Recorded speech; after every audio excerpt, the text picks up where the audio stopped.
वहाँ उसकी छोटी भाभी रश्मि आ जाती है और वो उसे एक जोरदार थप्पड़ मारती है। बदतमीज, हमें जूठा खिलाती है, आज तो तू देख तेरी खैर नहीं। ये कहकर रश्मि उसे खूब मारती है। आवाज सुनकर अनीता वहाँ आती तो डर के मारे कविता अपनी बड़ी भाभी के पीछे छुप जाती है। भाभी भाभी मुझे बचा लीजिए। अब बस भी कर रश्मि, अगर ये मर गई तो हमें जेल में सारी उम्र बितानी पड़ेगी। एक काम करते हैं, इसे घर से निकाल देते हैं, नहीं तो पता चले हमारे पति जो भी कमा रहे हैं वो आकर इसकी शादी में उड़ा दें। हाँ, ये तो मैंने सोचा ही नहीं, ये बात ठीक कही आपने। दोनों भाभियां बेचारी ननद को धक्के मारकर बाहर निकाल देती हैं। बाहर तेज बारिश हो रही थी। भाभी भाभी मुझे घर से मत निकालो, इस बारिश में आखिर मैं कहाँ जाऊंगी। लेकिन वो उसकी एक नहीं सुनती और उसे घर से निकाल देती है।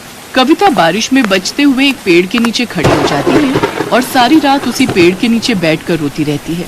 ऐसे ही अगली सुबह हो जाती है। कविता को भूख लगने लग जाती है।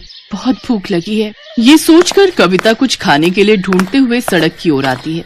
ठेलों पर जाकर कुछ न कुछ मांगती है, लेकिन कोई भी उसकी मदद नहीं करता। कुछ देर बाद वो एक बूढ़े बाबा के ठेले पर पहुंचती है जो कि पकौड़े बनाकर बेच रहा था।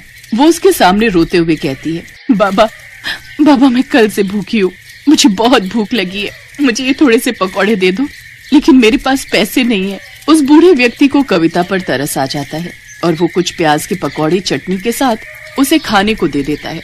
कविता को उन पकौड़ों को देखकर वो बात याद आ जाती है कि कैसे एक पकौड़े के पीछे उसकी भाभी ने उसे घर से निकाल दिया। क्या हुआ बेटी, तुम रो क्यों रही हो? अभी तो कह रही थी कि बहुत भूख लगी है।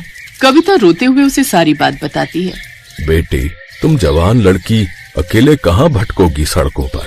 इससे तो बेहतर होगा तुम इस गरीब की झोपड़ी में चलकर रहो, मेरी बेटी बनकर।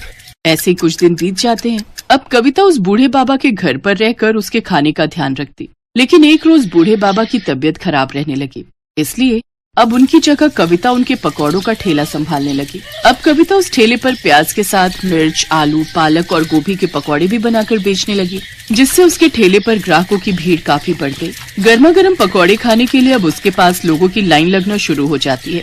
आइए आइए, गर्मा गर्म प्याज, आलू, पालक और मिर्च के पकौड़े खाइए। तभी मौसम सुहाना हो जाता है और इस सुहाने मौसम में भला कौन इतनी वैरायटी के पकौड़े नहीं खाना चाहेगा।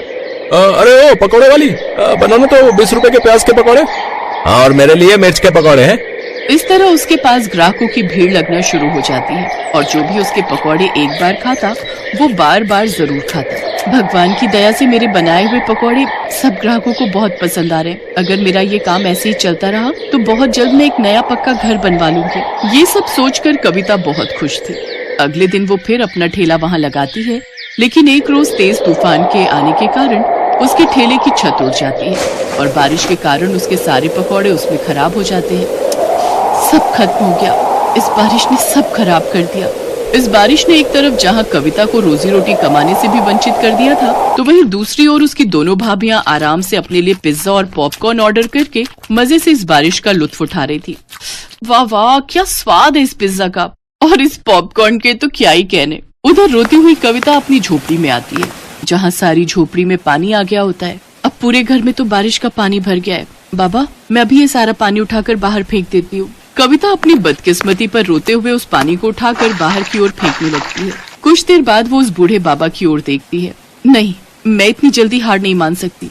बारिश में तो लोग पकौड़ों के दीवाने होते हैं। ये बरसात का मौसम तो सबसे अच्छा मौसम है कमाई करने का, लेकिन मैं इसके पकौड़ों के साथ चाय बनाकर भी बेचूं तो मेरे पास कुछ पैसे रखे हैं, उससे फिर से शुरू करती हूँ। कविता ने हिम्मत नहीं हारी और उसने अपने ठेले की मरम्मत करवाई और एक बड़े से तिरपाल के नीचे चाय पकौड़े बेचने लगी। बारिश में लोग उसके तिरपाल के नीचे आकर चाय पकौड़े खाने लगते हैं, जिससे उसकी बिक्री अब पहले से भी ज्यादा होती है। ऐसे ही कुछ दिन बीत जाते हैं। अब कविता दिन भर में 3000 रुपए कमाने लगी। एक रोज अमित और सुधीर कार से जा रहे थे, तभी उस ठेले पर उनकी नजर गई। अरे, ये तो अपनी बहन कविता है, लेकिन ये यहाँ फुटपाथ पर ये चाय पकौड़े क्यों बेच रही है? वो दोनों कविता के पास जाते हैं। अपने भाइयों को देख कविता फूट फूट कर रोती है। भैया, आप मुझे छोड़कर क्यों चले गए थे? देखो आपके बिना मेरी हालत कैसी हो गई है। लेकिन बहन, तुम्हारी ये हालत कैसे हुई? इसके बाद कविता सारी बात अपने दोनों भाइयों को बताती है। अमित और धीरज गुस्से में घर आते हैं। अनीता, अनीता, कहाँ हो तुम? लौट आए आप लोग? आप रुको, मैं अभी पानी लाती हूँ। लेकिन तुम क्यों लाओगी? वो कविता का है, उससे कहो। अब हम आपको क्या ही बताएं, उसने तो हमारी नाक ही कटवा दी, वो तो किसी लड़के के साथ भाग गई है। ये सुनते ही अमित ने अनीता को जोरदार थप्पड़ मारा। शर्म नहीं आती झूठ बोलते हुए? हैं? दो भाइयों के होते हुए भी आज हमारी बहन को न जाने कैसे कैसे अपना पेट पालना पड़ रहा है, हैं? सुन लो, तुम दोनों के लिए अब हमारे घर में कोई जगह नहीं है, निकल जाओ यहाँ से। उन दोनों भाभियों को अपनी गलती का एहसास हो जाता है और वो अपनी ननद से माफी मांगते हैं।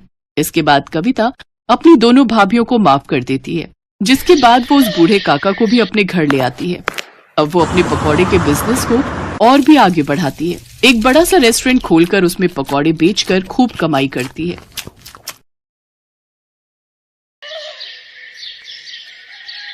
मनोहर पानीपुरी का ठेला चलाता था। उसकी एक 4 साल की बेटी थी और पत्नी शोभा दोबारा गर्भवती थी। मनोहर का परिवार बढ़ रहा था, इसी चिंता में वो ज्यादा मेहनत करता था। सुबह जल्दी उठकर पानीपुरी बनाने की सारी तैयारी करके मनोहर जल्दी